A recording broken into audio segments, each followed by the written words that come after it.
تو کیا آپ جانتے ہیں کہ صدام حسین نے اپنے خون سے قرآن پاک لکھوایا تھا؟ 24 لیٹر خون دینے کے بعد صدام حسین کیسے زندہ رہے؟ انہوں نے اتنا خون آخر کس مقصد کے لیے دیا؟ کیا قرآن پاک کو خون سے لکھنا جائز ہے؟ اور خون سے لکھا ہوا وہ قرآن اس وقت کہاں ہے؟ آج کی ویڈیو میں ہم ان تمام سوالات پر بحث کریں گے، اس لیے ویڈیو کو شروع سے لے کر آخر تک ضرور دیکھیے گا۔ اور اگر آپ ہمارے چینل پر نئے ہیں تو ہمارے چینل کو سبسکرائب بھی کر لیجئے تاکہ ہر نئی معلوماتی ویڈیو آپ تک بلا تاخیر پہنچتی رہا کرے۔ تو آئیے چل کر موضوع کا باقاعدہ آغاز کرتے ہیں۔ معزز خواتین و حضرات، 1990 کی دہائی کے آخر میں صدام حسین نے ایک عجیب و غریب درخواست کے ساتھ ایک خطاط سے رابطہ کیا۔ ان کی خواہش تھی کہ وہ قرآن کی ایک ایسی کاپی تیار کروائیں جس میں سیاہی کی جگہ ان کا خون استعمال کیا جائے۔ اس کہانی کے مطابق 2 سال کے عرصے تک ہر ہفتے صدام حسین پورے شوق اور جذبے کے ساتھ ایک مخصوص نرس کے پاس جاتے، جس کا کام محض یہ تھا کہ وہ صدام حسین کے بازو سے خون نکال کر اسے جمع کرتی جاتی، اور جب قرآن لکھنے کا آغاز ہو تو وہ نرس اس خون کو ماہرین کے حوالے کرتے۔ اسی دوران صدام حسین اپنا طبی معائنہ بھی کرواتے رہے تاکہ انہیں صحت کا کوئی مسئلہ درپیش نہ ہو۔ صدام حسین کے قریبی لوگوں کے مطابق اس دوران صدام حسین اپنی خوراک پر بہت زیادہ توجہ دیا کرتے تھے۔ وہ کچھ ایسا کھاتے تھے جس سے ان کے خون میں اضافہ ہو جاتا تھا، اور ان کی اس خوراک کا علم آج تک کسی کو نہیں ہو سکا، مگر اس کام پر اٹھنے والے اخراجات کے ساتھ ساتھ دیگر بہت سی تفصیلات بھی متنازع ہیں۔ بارہا سامنے آنے والے دعووں کے مطابق اس قرآن کے 605 صفحات یعنی 114 صورتیں لکھنے کے لیے صدام حسین کا 24 لیٹر خون استعمال ہوا۔ امریکی جارج ٹاؤن یونیورسٹی میں سینٹر فار کنٹمپرری اور عرب سٹڈیز کے ڈائریکٹر جوزف ساسون کہتے ہیں کہ اس قرآن کی تکمیل کے بعد اسے بڑی دھوم دھام کے ساتھ صدام حسین کو پیش کیا گیا۔ ساسون صدام حسین پر لکھی جانے والی ایک کتاب کے مصنف بھی ہیں۔ امریکہ میں کیلیفورنیا کے نیول گریجویٹ اسکول میں سیاسی حکمت عملی کے پروفیسر سیموئل ہیلفورڈ کا کہنا ہے کہ صدام کو اس پر فخر تھا۔ انہوں نے اپنے خون سے لکھے گئے قرآن پاک کے ساتھ بہت سی تصاویر بھی بنوائی تھی۔ کچھ لوگوں کا خیال ہے کہ انہوں نے ایسا اس لیے کیا کیونکہ وہ اس دور میں اپنی ذات کو درپیش مسائل کا سامنا کر رہے تھے، اور انہیں ہر وقت یہ اندیشہ لاحق رہتا کہ یا تو ان کی حکومت کا خاتمہ ہو جائے گا یا پھر کوئی انہیں جان سے مار ڈالے گا۔ اس لیے وہ کوئی ایسا کام کرنا چاہتے تھے جس سے ان پر خطرات کے بادل چھٹ جائیں اور وہ دلی سکون حاصل کر سکیں۔ دوستو، بعض ماہرین کا خیال ہے کہ وہ ایسا اس لیے بھی کرنا چاہتے تھے کیونکہ وہ ستمبر 1996 کے حملے میں اپنے بیٹے علی صدام کے بچ جانے پر خدا کے شکر گزار تھے، اور اپنے خون سے قرآن پاک لکھوا کر وہ اللہ تعالیٰ کا شکر ادا کرنا چاہتے تھے، اور ان کی نیت یہ بھی ہو سکتی ہے کہ آئندہ ان کے بیٹے ایسے حملوں سے محفوظ رہیں۔ مگر سوسان کے مطابق اس کی وجہ کچھ اور تھی۔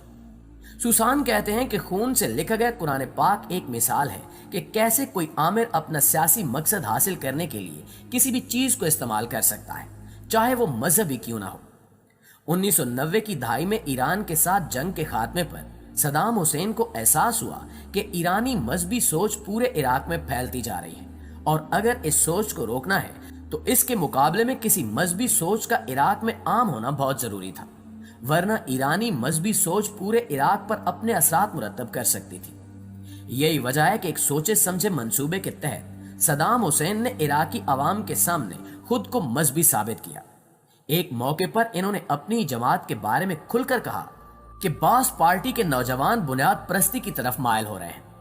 ساسون اپنی کتاب میں لکھتے ہیں کہ مجھے نہیں لگتا کہ یہ واقعی زیادہ مذہبی ہو گئے تھے۔ انہوں نے سیاسی مقاصد کے لیے دکھاوا کرنا شروع کیا۔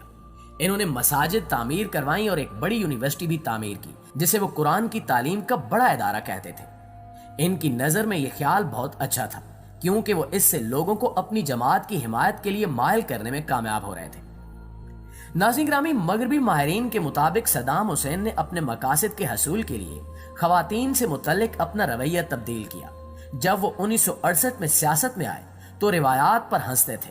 وہ چاہتے تھے کہ خواتین کے پاس بھی ووٹ کا حق ہو، مزدوروں کو حقوق ملے اور سب کے لیے تعلیم کے مواقع پیدا ہوں۔ لیکن جب صدام حسین نے اقتدار سنبھالا تو وہ کافی حد تک سیکولر ذہن کے مالک بن چکے تھے اور یورپین فکر اور طرز زندگی کو بہت پسند کرتے تھے، مگر سیاسی اور جغرافیائی حالات کی تبدیلی سے ان کے خیالات میں بھی بدلاو آ چکا تھا۔ ابتدا میں وہ معاشرے میں عورتوں کے کردار کے حقیقی محافظ تھے، لیکن 1990 میں انہوں نے اپنا لہجہ تبدیل کر لیا اور کہنا شروع کیا کہ عورتوں کی جگہ گھر ہے۔ وہ کہتے ہیں کہ اس کی 2 وجوہات تھیں، مذہبی جنون اور بے روزگاری بڑھ رہی تھی، اور کویت کے ساتھ جنگ میں 7 لاکھ فوجی ہلاک ہو چکے تھے۔ خون سے لکھے ہوئے قرآن کریم کے نسخے کو صدام حسین نے بڑے اہتمام کے ساتھ بغداد کی جامع مسجد ام القریٰ میں رکھوایا۔ یہ مسجد بھی صدام حسین نے خود بنوائی تھی، جس کا شمار دنیا کی بڑی مساجد میں ہوتا ہے۔ اس مسجد میں الگ الگ صفحات کو رکھا گیا۔ ماہرین کے مطابق صدام حسین کے خون میں کچھ دیگر کیمیکلز بھی ملائے گئے تاکہ خون کو سیاہی کی طرح استعمال کیا جا سکے۔ عراق میں امریکی قبضے کے بعد اس قرآن کو بھی حکومتی تحویل میں لے لیا گیا۔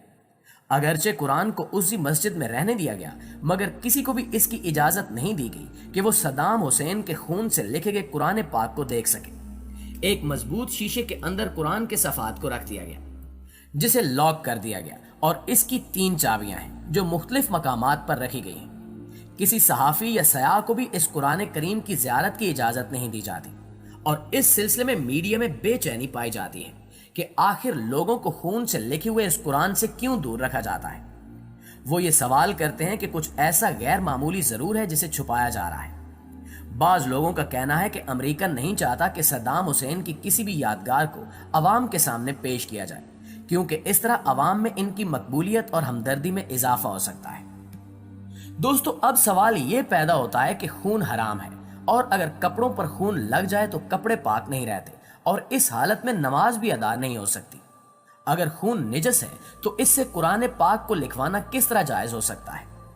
علماء نے صدام حسین کے اس اقدام کو نامناسب قرار دیا ہے۔ انہوں نے واضح کیا کہ خون ایک ناپاک چیز ہے۔ ناپاک چیز سے قرآن کا لکھنا کسی طرح سے جائز نہیں۔ وضو کے بغیر قرآن پاک کو چھونے تک کی اجازت نہیں ہے، اس لیے یہ کیسے ہو سکتا ہے کہ کوئی اپنے خون سے قرآن کو لکھوائے؟ اس لیے صدام حسین کے اس عمل کو علماء نے تنقید کا نشانہ بنایا۔ مزید یہ کہ دور نبی صلی اللہ علیہ وآلہ وسلم سے لے کر صحابہ کرام اور اسلامی عہد میں ایسی کوئی مثال نہیں ملتی کہ کسی نے اپنے خون سے قرآن جیسی مقدس ترین کتاب کو لکھوایا ہو۔ صدام حسین کی جو بھی نیت ہو، اللہ اسے بہتر جانتا ہے، مگر ہم بطور مسلمان ایسے عمل کو درست قرار نہیں دے سکتے جسے اللہ اور اس کے رسول نے منع فرمایا ہو۔ اللہ تعالیٰ نے اس امت کو جو عظیم کتاب قرآن کریم کی شکل میں عطا فرمائی ہے، وہ جہاں نبی کریم صلی اللہ علیہ وآلہ وسلم کا ایک لا فانی معجزہ ہے، وہیں تمام انسانوں کے لیے مکمل دستور اور منشور بھی ہے۔ اس میں اللہ تعالیٰ نے تمام چیزوں کو بیان کیا۔ اس لاریب کلام میں قوموں کے عروج اور فرمانبرداریوں کے انعام و اکرام کو، اور نافرمانوں کے انجام بد کو، جنت کی نعمتوں کو اور جہنم کی تکلیفوں کو، اور کامیابی کے راستوں کو اور ناکامی کے کاموں کو تفصیل سے بیان کیا گیا ہے۔ جی تو دوستو، یہ تھی آج کی ویڈیو کیسی لگی کمنٹ کر کے ہمیں آگاہ ضرور کیجیے گا۔ ایسی مزید ویڈیوز دیکھنے کے لیے ہمارے چینل کو سبسکرائب بھی کر لیجیے۔ آج کے لیے بس اتنا ہی، ملتے ہیں ایک اور نئی انٹرسٹنگ ویڈیو کے ساتھ، تب تک کے لیے اللہ